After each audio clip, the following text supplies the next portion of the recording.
Hi, welcome to Punchline Talks Politics. Today, my special guest is Jon McGinty. He's the Chief Executive of the Gloucester City Council, and he's also the returning officer, I believe, for the local elections. Hi, Jon. Thanks for talking to Punchline Talks. Morning, Mark. How are you? Very good. Thank you very much. Okay, look, the local elections, I believe that Purda starts today. Can you tell us exactly what that is and what it means for the local elections and who's standing and a brief? Okay. So first thing to say is what elections are happening in Gloucestershire. There's three councils that are having all-out elections on May the 2nd. That's Stroud Council, Cheltenham Council, and Gloucester City Council. But then the whole county is also voting for a police and crime commissioner. So everyone in the county who's registered to vote will get a poll card. What happens in terms of the actual timing? So this morning, the 22nd of March, we publish our notice of election, and that's when officially this pre-election period, which was previously known as Purda, begins. And that's a period really when for councils which have local elections, we have to be a bit more careful about the communications we put out so that we're not seen to be favouring any particular candidate. So you'll notice a change in the communications output from councils across Gloucestershire, just to make sure that we're not seen to be politically influencing in any way. But also behind the scenes, obviously, my team are now really ramping up a lot of activity in the run-up to the elections. Now, when are the actual elections themselves, and how does that work on the night and the day? So the elections are taking place on May the 2nd, Thursday, May the 2nd. So what happens today is I publish my notice of election, and this is when the action really starts beginning. So on Monday, we open on Monday the 25th of March. We open for nominations. People who want to stand as candidates are allowed to come in with their nomination packs and be registered as candidates. That period runs up until the 5th of April. So there's by the 5th of April, we will then know exactly who's standing in which ward in all the councils. And then you have the period leading up to that. One important date for your watchers to know about is 16th of April, Tuesday the 16th of April. That's the deadline to register to vote. So do go on to gov.uk, register to vote, and that's the quickest way to make sure that you're registered to vote in the elections. There's also some other deadlines if you want to register for a postal vote or a proxy vote. So don't leave it too late, but it's really important. On the day itself, obviously the polling stations are all open from 7 a.m. till 10 p.m. on May the 2nd. And then what we're going to do, assuming there's no general election, which we're promised there's not on the same day, is we will do all the counting on the Friday in Gloucester. So we will do the counting for the police and crime commissioner elections first. That will probably be declared sometime between, say, about 4 o'clock, 5 o'clock on Friday, the 3rd of May. And then once we finish that in Gloucester City, we're going to then immediately begin the local election count and run on into the afternoon and evening for that. And what time do you reckon it will finish in the evening, John? So it depends how many people are going to vote and how popular the vote is, what the turnout is, but you must have a rough idea. Well, I mean, we actually start emptying the ballot boxes and going through all the paper votes at 9 o'clock in the morning. So the last stage is when you're actually putting piles for each candidate tends to be quite quick at that point. So I'm hoping maybe about 7, 8 o'clock, possibly a bit later, but that would be my hope. Obviously, if there's lots of recounts, things like that, that can extend the timeline.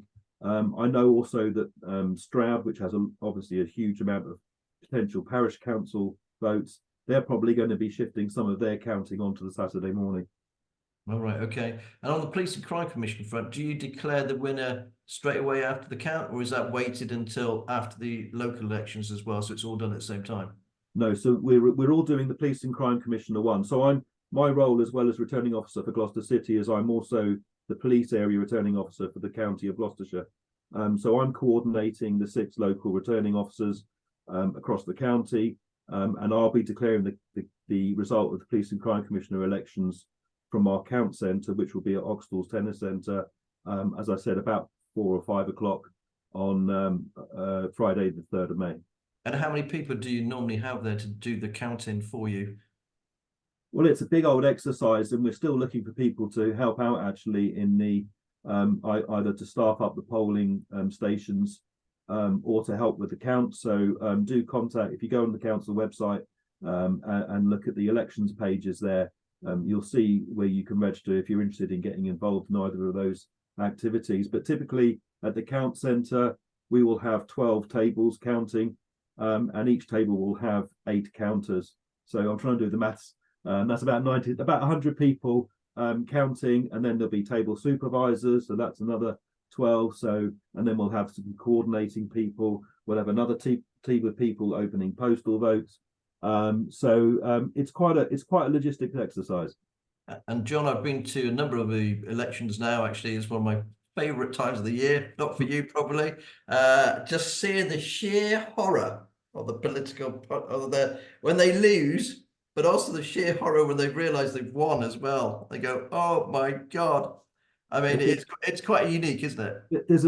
There is a unique tension in the room. I mean, it's a very unusual job, isn't it? Where you literally get effectively find that you're without a job with no notice at all, and you're sitting there in the room watching the result, watching the outcome of your, if you've been a long time politician.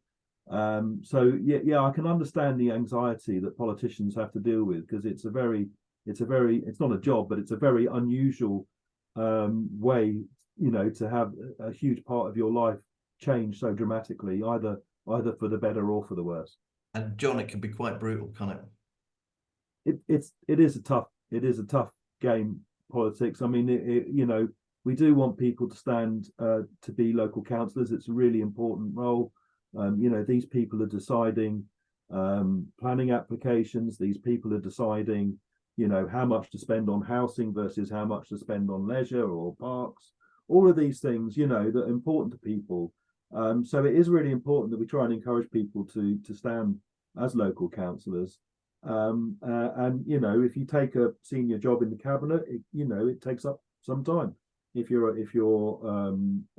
not in the cabinet, if you're just a normal ward councillor, it can still be quite demanding, but it's also very rewarding. So talk to some existing councillors if you're interested, if you want to find out more. And I hope people do go into, most people go into politics with the very best of intentions to try and make their place a bit better. Well, they make a huge difference. I think that's the thing. And you have I think a lot of people councillors do a fantastic job. They really are underrated. Society itself should really be more thankful, for the time and effort that these people put in, and it's poorly paid or very little pay, and expenses and stuff. This idea, there's brown envelopes flying around and stuff is, but just cocky pop, if you know what I mean. So, John, thanks ever so much. Jon McGinty, thanks ever so much for talking to Punchline Talks and tell us all about the elections. Catch you soon. I'll see you on the day. Thank you. Bye. Bye-bye.